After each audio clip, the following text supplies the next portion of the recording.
자, 우리는 요한계시록 13장 1절부터 10절을 통해서 한 2주 동안, 거의 3주 되죠? 3주 동안 바다에서 나온 한 짐승에 대해서 살펴보았습니다.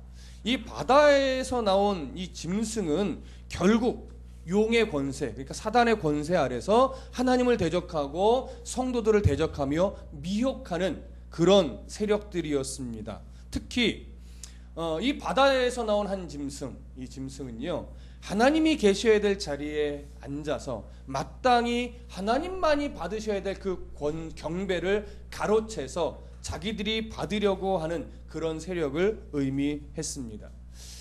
사도 요한, 이 요한계시록을 기록하는 사도 요한 당시에 어떤 한 모델로 찾아보자면 우리가 누구라고 말씀드렸냐면 로마 제국이라고 말씀을 드렸고, 조금 더 자세히 말씀드리면 로마 제국 안에서도 황제요, 조금 더 자세히 얘기하면 한 모델, 대표되는 모델은 네로 황제로 볼 수 있다고 말씀을 드렸습니다. 그러니까 하나의 모델이라고 말씀을 드렸어요. 그렇죠? 그래서 그 네로 황제가 자신을 신격화하고 자신을 숭배하게 하는 이런 모습이 결국 뭐냐면 이 첫째 짐승의 모습과 비슷하다고 말씀을 드렸는데, 오늘은 이제 땅에서 올라오는 둘째 짐승입니다. 두 번째 짐승. 근데 이 땅에서 올라오는 두 번째 짐승은 이 첫 번째 짐승을 경배하도록 분위기를 조성하고 그것을 위해서 활동하는 세력들로 정의를 할 수 있습니다. 그래서 오늘 본문의 내용이 그런 내용을 설명을 하는데, 11절은 땅에서 올라오는 짐승이 모습이 어떠한가 이것에 대해서 기록하고 있다면, 12절부터 17절은 이러한 짐승이 땅에서 어떤 활동을 하는가, 그 행하는 일에 대해서 기록하고 있고, 18절은 그래서 이 짐승의 결국 본질이 뭐냐를 정리하는 것, 이렇게 내용을 좀 나누어 볼 수 있습니다. 본문으로 좀 들어가 보시면 11절 다 같이 읽어보겠습니다. 11절 시작. 내가 봄에 또 다른 짐승이 땅에서 올라오니 어린 양같이 두 뿔이 있고 용처럼 말을 하더라. 자, 저를 보세요. 여기 내가 봄에 이렇게 시작을 합니다. 여기 내가 본다는 것은 뭐냐면, 사도 요한이 앞에서는 지금 무엇에 대한 환상을 보았냐면 바다에서 올라오는 한 짐승에 대한 환상을 지금 보고 그 본 것을 나름대로 당시 상황에 입각, 그러니까 자기가 살아왔던 상황을 입각해서 묘사를 했던 거예요. 그러면 지금 이 내가 봄에라는 말은 뭐냐면 이제 하나님이 또 다른 환상을 그의 눈앞에 보여줬다라고 하는 거예요. 그래서 내가 또 다른 환상 하나를 또 보니 이런 의미예요. 보니까 어떻게 연결이 되냐면 또 다른 짐승이 땅에서 올라오니. 왜 땅에서 올라온다는 묘사를 하고 있냐면 이 세력은 이제 땅에서 주로 활동을 한단 말이에요. 그래서 주로 이제 땅에서 올라오니 이런 표현을 하고 있는데, 또 다른 짐승이라고 말을 하고 있어요.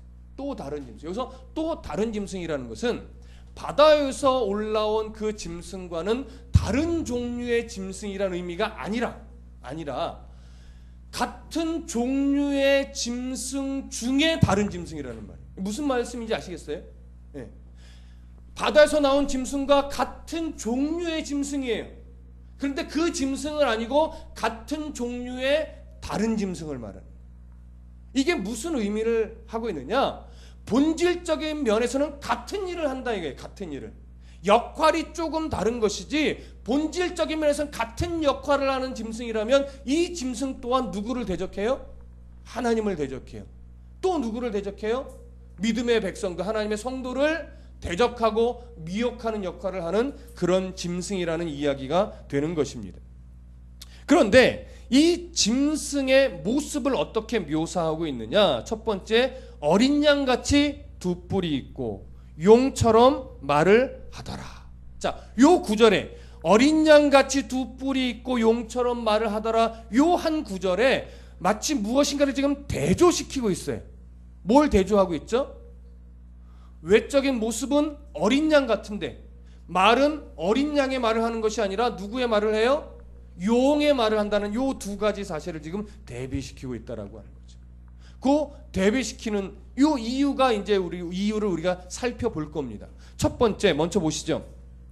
어린 양같이 두 뿔이 있다라고 말을 해요. 어린 양같이. 자, 어린 양 같다라고 하는 것은 누구의 모습을 지금 모방하고 있는 것 같아요? 예수 그리스도의 모습을 모방하고 있는 것이죠. 그런데 두 뿔이 있어요. 이제 어떤 학자는 원래 어린 양은 두 뿔이 없는데 왜 뿔이 있다고 할까? 이제 이러면서 아마 그 뿔은 이 앞에 있던 10개의 뿔이 있던 그 바다에서 올라온 짐승의 보다 능력적으로 좀 모자르지만 그 권세 아래에 있는 자이기 때문에 이런 묘사를 했을 것이다. 이렇게 말하기도 하는데 뭐 그래도 그렇게 그 한 부분 그렇게 이해를 하셔도 큰 문제는 없을 것 같습니다. 그러나 조금 더 우리가 살펴볼 것은 뭐냐면 원래 구약 당시의 뿔이라고 하는 것은 권세를 의미하고 또 제사장적 위치를 의미합니다. 그렇기 때문에 지금 여기서는 뭐냐면 어린 양 같은 두 뿔이 있다라고 하는 것은 뭐냐면 그리스도를 모방하면서 그리스도의 제사장처럼 행위를 하는 존재. 어떤 존재일까요? 거짓 선지자. 이해되세요?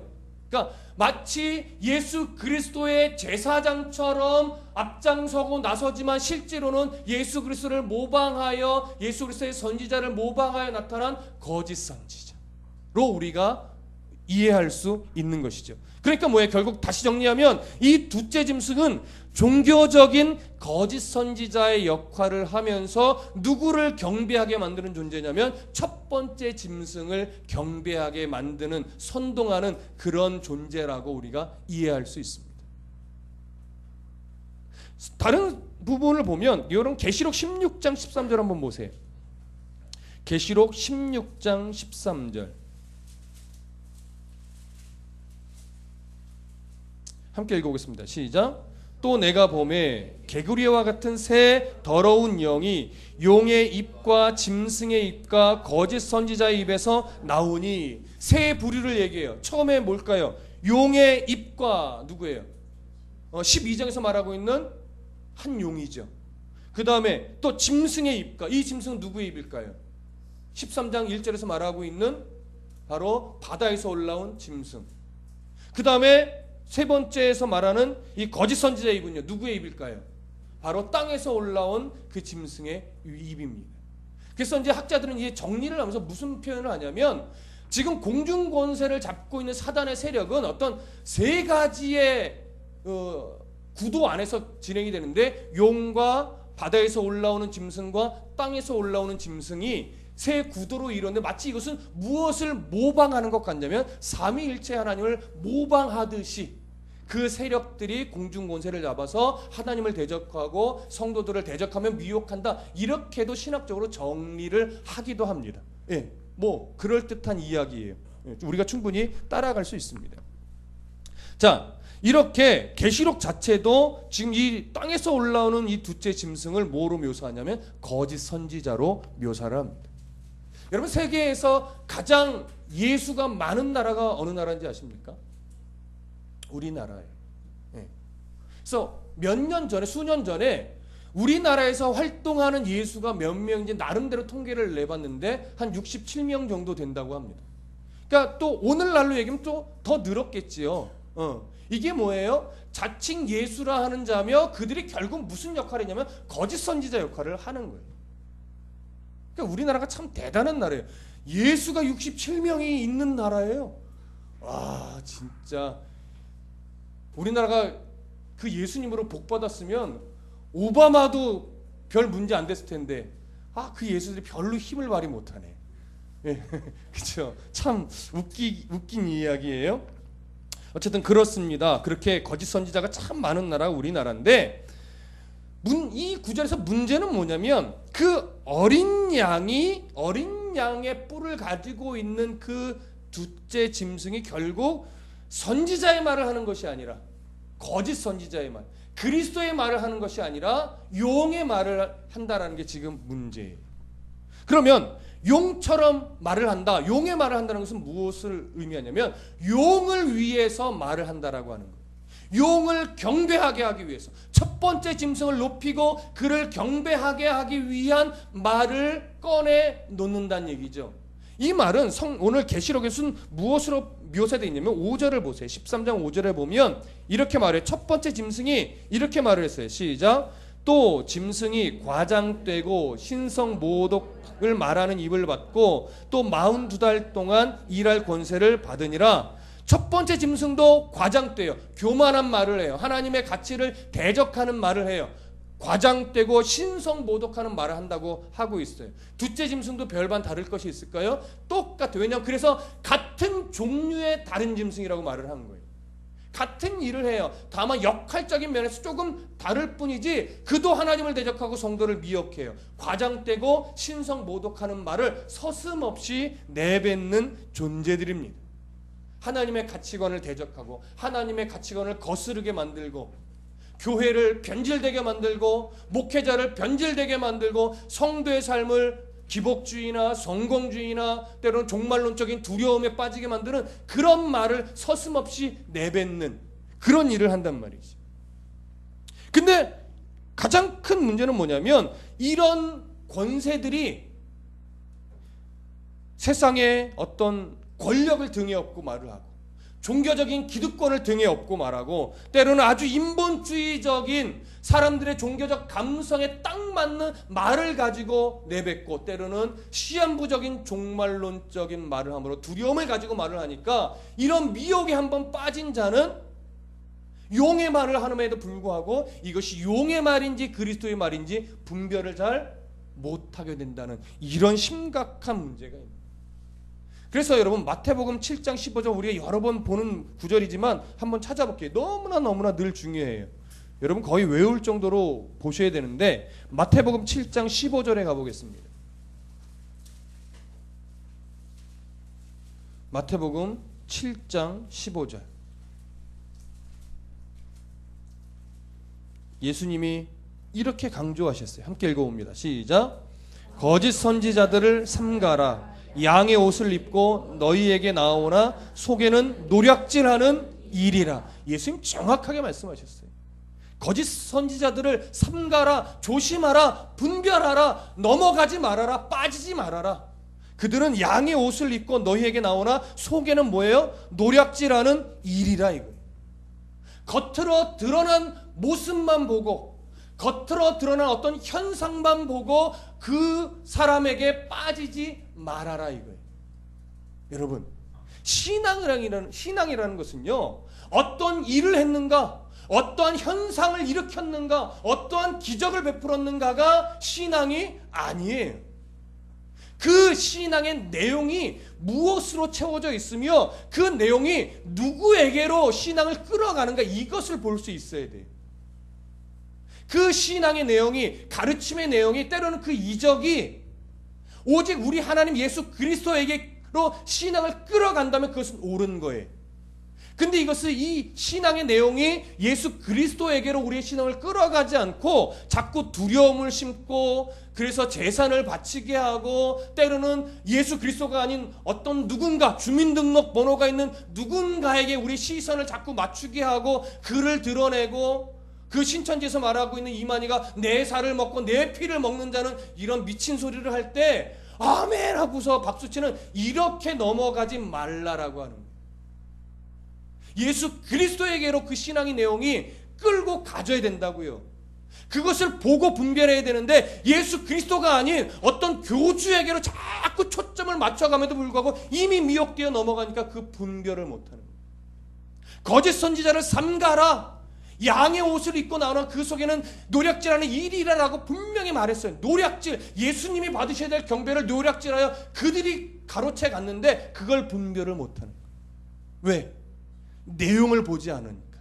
현상을 보고 이적을 보고 드러난 것을 보니까 내용에 대한 검증을 못하는 거예요.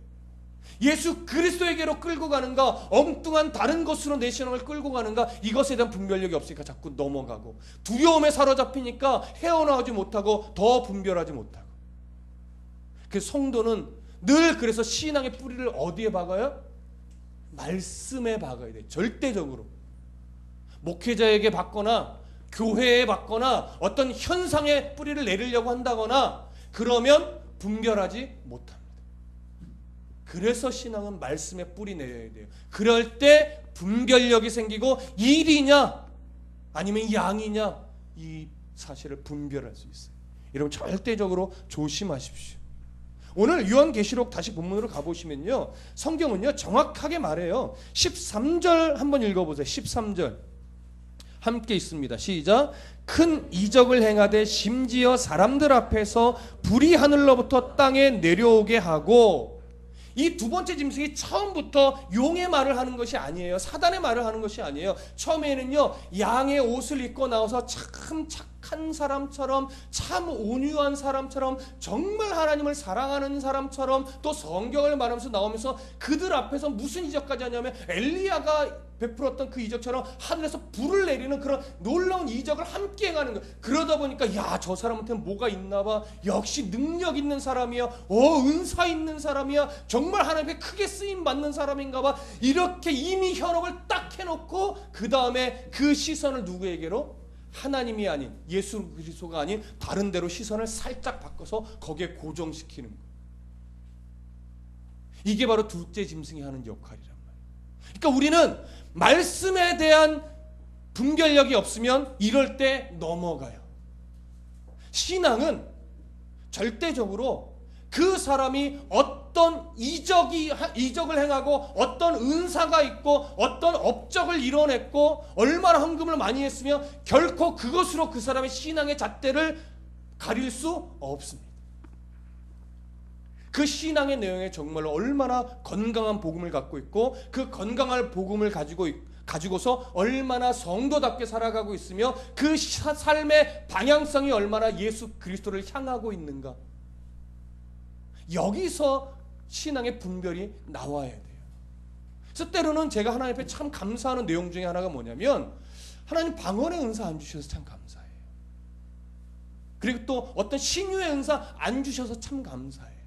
그리고 유학 가지 않고 박사학위 없이 그냥 신학대학원 하나 졸업해서 말씀 앞에 겸손할 수 있어서 감사해요.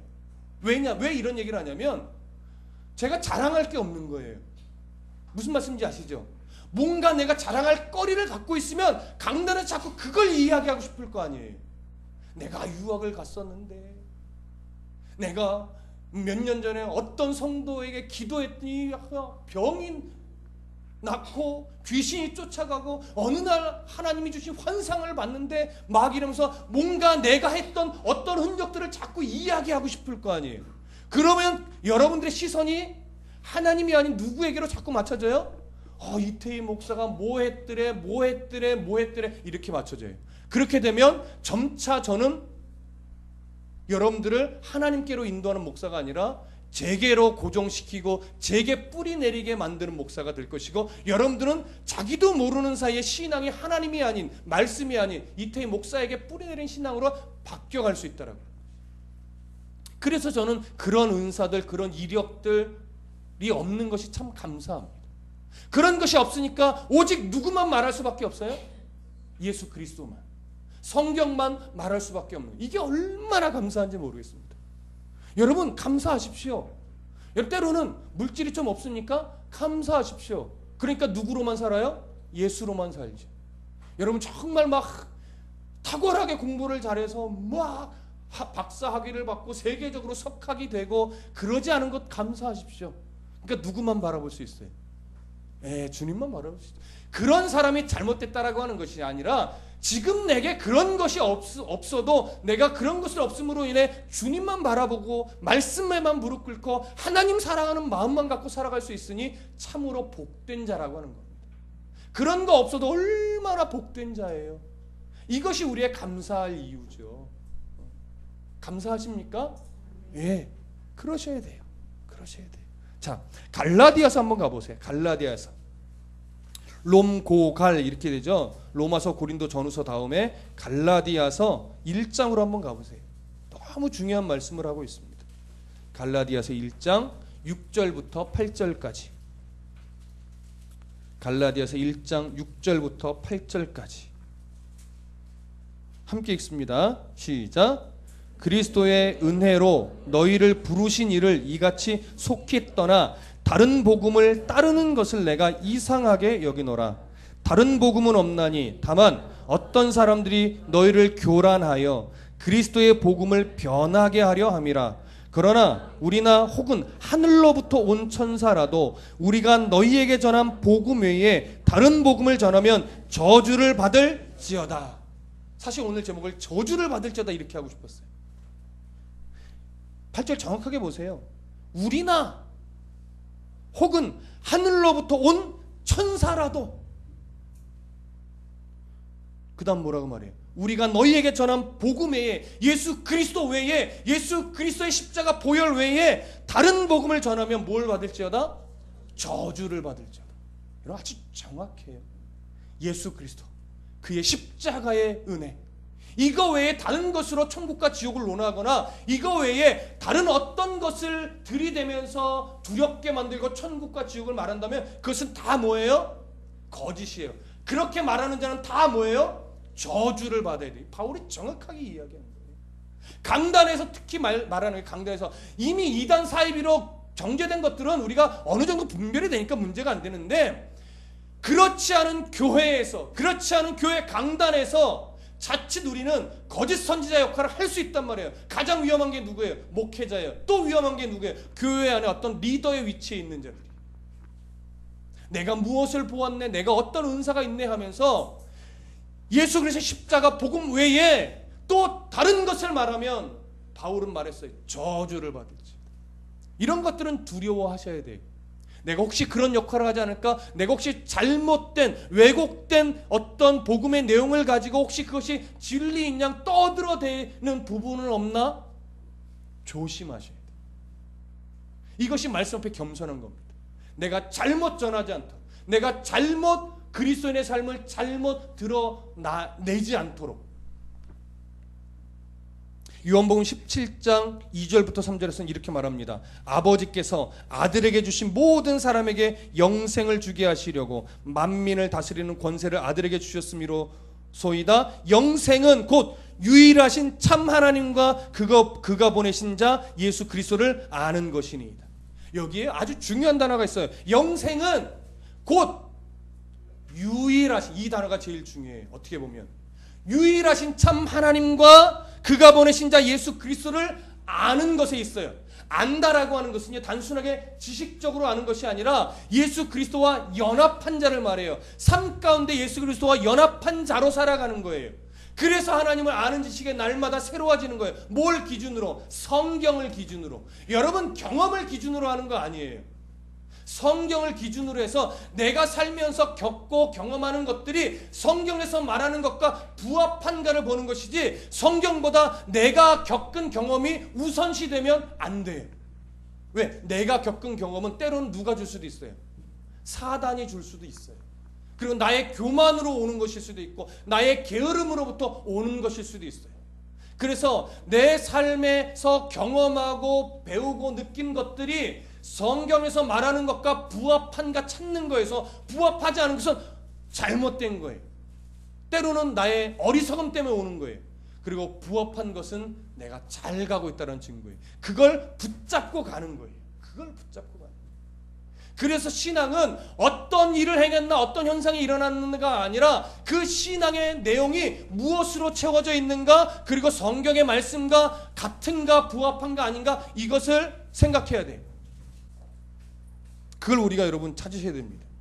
이런 것들이 신앙의, 잘못된 것들이 신앙의 주요한 내용이 될 때 하나님께로 가까이 가는 것을 방해하게 됩니다. 여러분 조심하십시오. 12절 다 같이 우리 다시 본문으로 가셔서 12절 함께 읽습니다. 12절 시작. 그가 먼저 나온 짐승의 모든 권세를 그 앞에서 행하고 땅과 땅에 사는 자들을 처음 짐승에게 경배하게 하니 곧 죽게 되었던 상처가 나은 자니라. 그 두째 짐승이 먼저 나온 짐승의 모든 권세를 그 앞에서 행하고 땅과 땅에 사는 자들을 처음 짐승에게 뭐예요? 경배하게 한대. 처음 나온 짐승에게 권세를 받아서 여러 이적이나 어떤 기적들을 행하는데, 그걸 가지고 어디로 자꾸 시선을 돌리게 만드냐면 처음 짐승에게 경배하게 하는 그 일로 그런 모든 행위들을 사용한다라고 하는 겁니다. 그것이 당시의 상황을 한 모델로 이야기하자면 바로 로마 제국, 그 안에서도 황제, 그 안에서도 특히 한 모델로 네로 황제를 신으로 숭배하게 만들려고 하는 여러 제국 안에 있는 이교적 제사장들의 선동하는 것들, 이런 내용을 말하는 거예요. 여러 이교적 제사장들이, 우상을 섬기던 제사장들이 무엇을 앞장서서 선동했냐면 로마 황제를 하나님의 아들로 선포하고 아들로서 숭배하고 절해야 된다, 이것들 계속 선동하고 그것을 종교적인 명분으로 만들어가는 거예요. 마치 우리나라 일제시대에 신사참배, 이것을 강조했고, 합동 측에서 이건 물론 정식으로 사과한 거니까 무엇을 말했냐면 신사참배는 그냥 예의다, 그렇게 해서 그것을 정당화했어요. 종교적인 명분으로 정당화시켰던 실수를 대한민국장례 합동측에서 했었단 말이에요. 지금은 사과했고, 그래서 지금 우리가 문제 삼지 않지만 그것을 거울 삼아야 돼. 그런 것들이 종교적인 이름으로 포장을 시켜버렸던 거예요. 그래서 어떤 성도들은 어떻게 해요? 그러니까 떳떳하게 신사참배에 동참을 하게 만들었던 거죠. 이런 이교적 제사장들이 바로 그런 역할을 했던 거예요. 그런 역할. 그러면 여러분, 왜 로마가 황제 숭배를 이렇게 강요했을까요? 이유는 이겁니다. 당시 로마는요, 정치적으로는 수많은 나라들을 정복했어요. 근데 이상하게 언어와 문화로는 그리스가 정복을 했어요.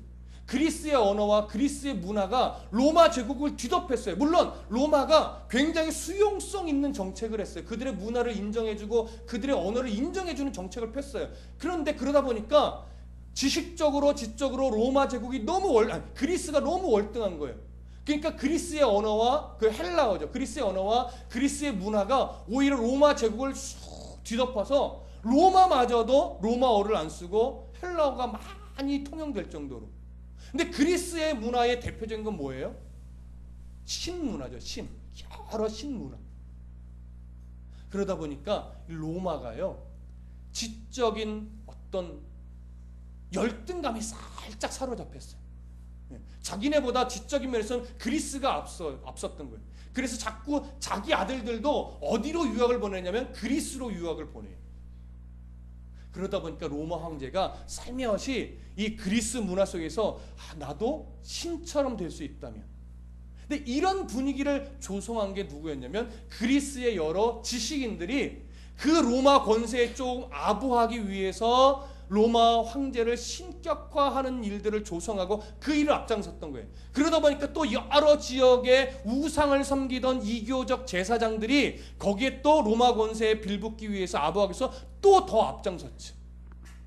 그러니까 로마 제국하에서 여러 지역의 로마 황제를 신의 아들로 높이자, 그에게 경배해야 된다, 그를 높여야 된다, 이런 문화가 계속 불이 붙으면서 예수 믿는 자들, 거기에 거절하는 자들에 대한 박해가 엄청나게 시작이 됐던 겁니다.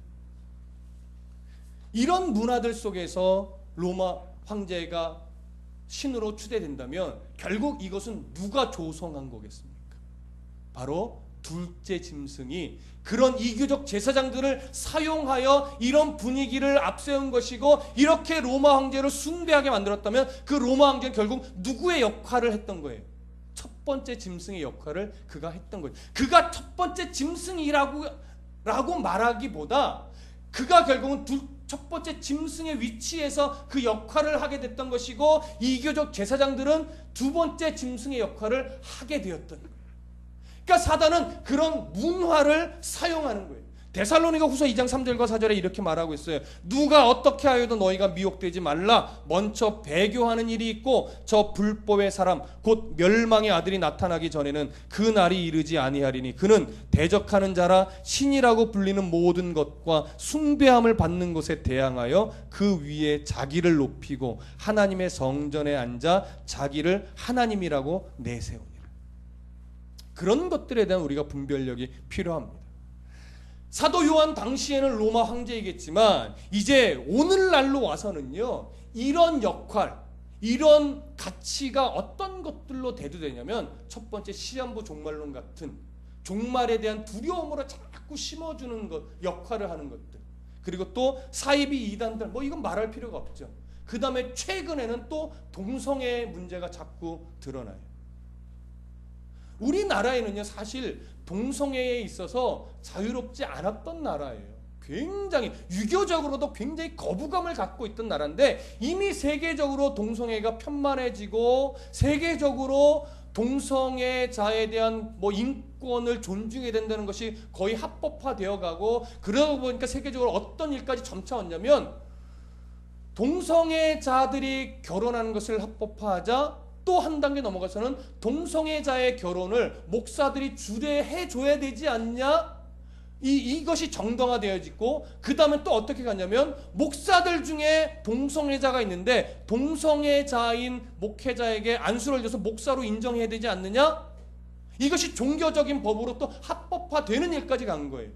그러니까 목사들이 동성애자를 주례하게 되다 보니까 동성애자 목회자도 인정을 하자 이렇게 가게 되고, 그러다 보니까 이것이 세계적인 추세로 흘러가고 그 문화가 우리나라로 오니까 이제 우리나라에서 동성애자는 너무 터부시 되지 않고 은근히 미디어 방송에도 나와서 마음껏 활동할 수 있는 문화가 되어버렸어요. 그러면서 지금 서울시장은 6월 7일인가요? 6월 9일 화요일에 서울시청 광장에서 세계 동성애 축제 개막식이 거기서 열려요. 심각한 거죠. 그 다음에 13일 토요일에는 서울 지역 5군데에서 동성애자들의 빤스 카퍼레이드 벌어진대요. 이미 해외 토픽에는 우리가 많이 봤던 거예요. 근데 그게 어디서 열려요? 우리나라에서. 그래서 한간에는 왜 메르스가 우리나라에 이렇게 확산이 돼서 세계적으로 우리나라가 위험의 대상 지역으로 됐을까라고 말할 때 혹시 이것을 막으시려고 했던 것은 아닐까라고 하는 소리도 나와요. 정말 그렇다 아니다라고 말할 수는 없으나 개인적인 소망은 그것을 이용해서라도 이것이 좀 무산됐으면 하는 바람이 생겨요. 사실은 무슨 말씀인지 아시겠습니까? 하나님이 싫어하는 가치가 이제는 자꾸 자연스러워지고 떳떳해지고 그것이 옹호되어지고, 오히려 그것을 강조하는 교회의 신학이 되게 굉장히 편협되고 잘못되고 관용이 없는 것이냐, 이렇게 자꾸 비춰지는 세대에 우리가 살아간단 말이죠. 큰일입니다. 우리가 기도해야 함이 마땅합니다. 그러나 여기서 한 가지 조심하실 것은, 큰일인 것은 맞고 기도해야 함은 맞지만 그래서 걱정에 매이라는 얘기는 아니에요. 걱정에 매인다는 것은 역사를 주관하시는 하나님을 신뢰하지 못하는 것과 같아요. 그러니까 큰일인 걸 인지하고 기도해야 되지만 걱정으로 기도하는 것이 아니라 하나님의 나라가 서야 됩니다. 하나님 풀어가실 일을 신뢰하면서 그 안에서 기도하셔야 돼요. 요거는 놓치지 마세요. 걱정에 매이면 안 됩니다. 그래서 여러분, 우리는 더욱더 이때에 이런 경각심을 가지고 하나님을 신뢰하며 깨어 기도하고 그 안에서 분별력을 잃어버리지 않도록 더 말씀을 가까이 하는 성도가 되셔야 하겠습니다.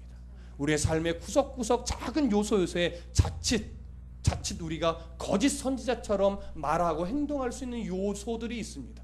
그런 것들은 말씀으로 잘 깨우치고 이해하고 분별하여서 우리의 아주 작은 일상 속에 작은 것 하나라도 내가 거짓 선지자처럼 말하고 거짓 선지자처럼 행동하는 일이 없도록 늘 깨어 근신하며 기도하며 분별력 있는 성도의 삶을 살아내시기를 간절히 부탁드립니다. 기도하겠습니다.